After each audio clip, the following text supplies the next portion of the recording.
Hey friends, this is just a quick review video for one of my more popular beginning banjo assignments, which is just the square roll patterns. It's also called an alternating thumb roll. That's what it sounds like. It's 4 notes to start: thumb, index, thumb, middle, thumb, index, thumb, middle. The note names are G, B, high G, D.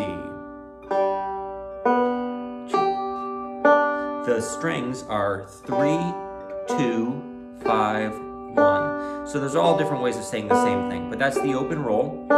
The first variation that we encounter is, rather than starting it on the middle string, the 3rd string, we start it on the 4th string, the D string. And that's the next variation that's presented. You hear that low note, boom. I'll move it back to the 3rd string, the middle G string, and then go to the low string.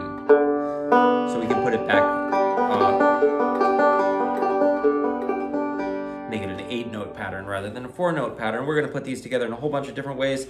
The first little embellishment that we get is that 2-3 slide. Now make sure when you're doing this, you get 2 notes and not the bottom, not a super quick slide. We want to make sure we get both of these notes equally. And that comes in between our notes, in between our roll notes, that is. So just the slide on its own sounds like bum, bum, bum, and just the rolls. Bum, bum, bum, and we put it all together.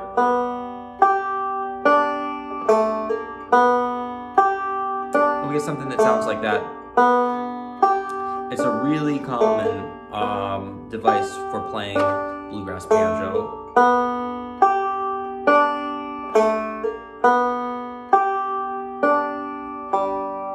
And if you're having trouble with the timing of it, go just back to the roll to make sure that your timing is still clean and that you're fitting that slide in between. The next little embellishment I want to show you is on the, it's a hammer-on. We strike the low string, the low D string open, and we hammer on. Now, make sure when you're doing this, you get it accurate. It doesn't need to be forceful hard, it just needs to be precise and quick. You don't want to dampen your string. If you do it really slow, you dampen the string as your finger comes down onto it. So 1 pluck, 2 pitches, and you want those to be equal between the roll notes. So here's what that sounds like, and then I'll add the roll around it.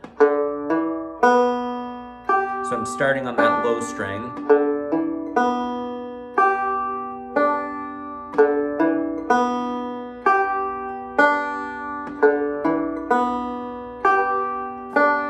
And when we put these together, we can also throw in little bits and pieces of chords. So some of the chord shapes that you'll need are 2-fingered D7, 2-fingered C, 1-fingered E minor. You might need 3-fingered C and your full E minor chord.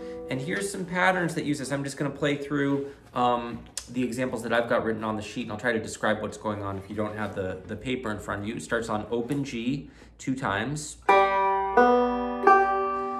And we're going to go to 2-fingered D7 using your peace sign fingers. We go to 1-fingered E minor. I'm using my ring finger for that. It's a little bit weird.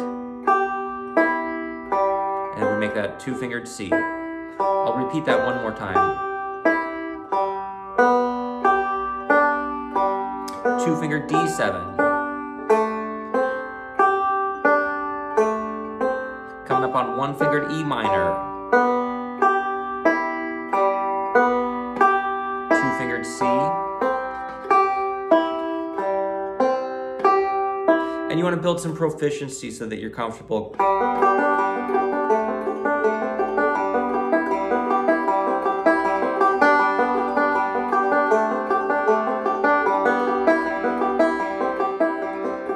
It it doesn't need to be fast, but you're trying to make it fluid, make it clean, make your rolls even, and make sure that all of your notes are in a steady stream, like a machine almost. Next passage we're gonna do is the same chords, G, D7, E minor, C. However, we're just gonna start with the thumb on the low string. One finger, D7, here's E minor. We need both fingers, and we need all of the C chord here. We'll do that again a little slower. Open G, D7, E minor, and then to C.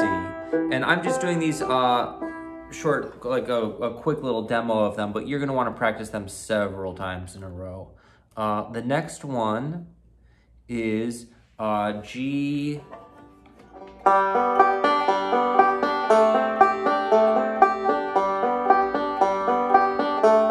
D7. That's pretty straightforward. This is on the second page now. Second line of the second page combines open G, and then our 2-3 slide.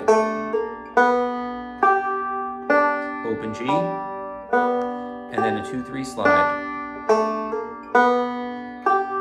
I'll do it one more time. Open G, 2-3 slide. Open G, and a 2-3 slide. I'm going to go into the third line of the second page. It starts with a low note, and then a hammer on that low string. Wrong fret there, my bad.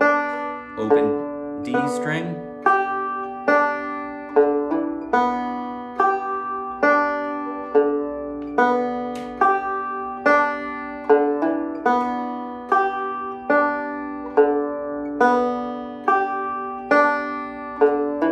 Go to the fourth line. This is measure 27. It starts on 2-fingered C. Ready, go.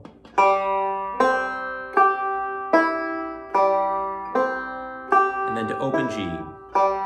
Nothing too tricky here. Do that one again. 2-fingered C.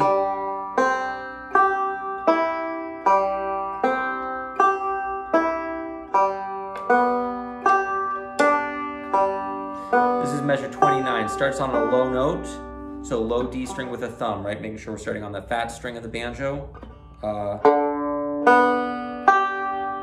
Hammer on E minor chord, and then starting on the open G string. Hammer on. You can keep that finger down because we're going right to E minor. And then starting on the middle string of keeping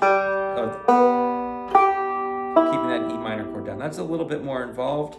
Let's look at the last one. It looks like an open G, a 2-3 slide, and then 2 measures of a C chord. 3 and 4 and.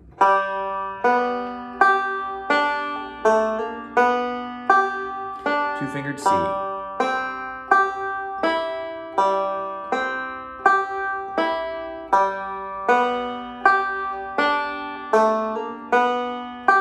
2-fingered C. And the speed I'm going at is really intentional, it's slow, it's deliberate. When you do these up to speed, we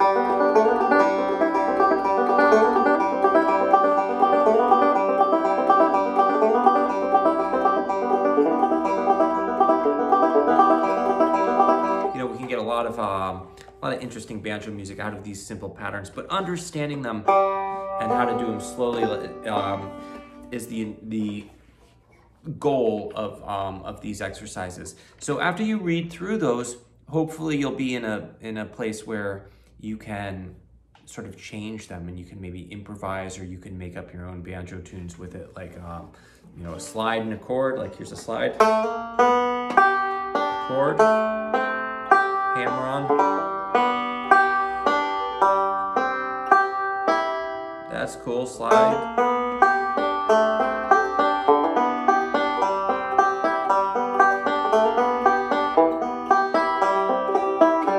Make up some little patterns and stuff like that to practice.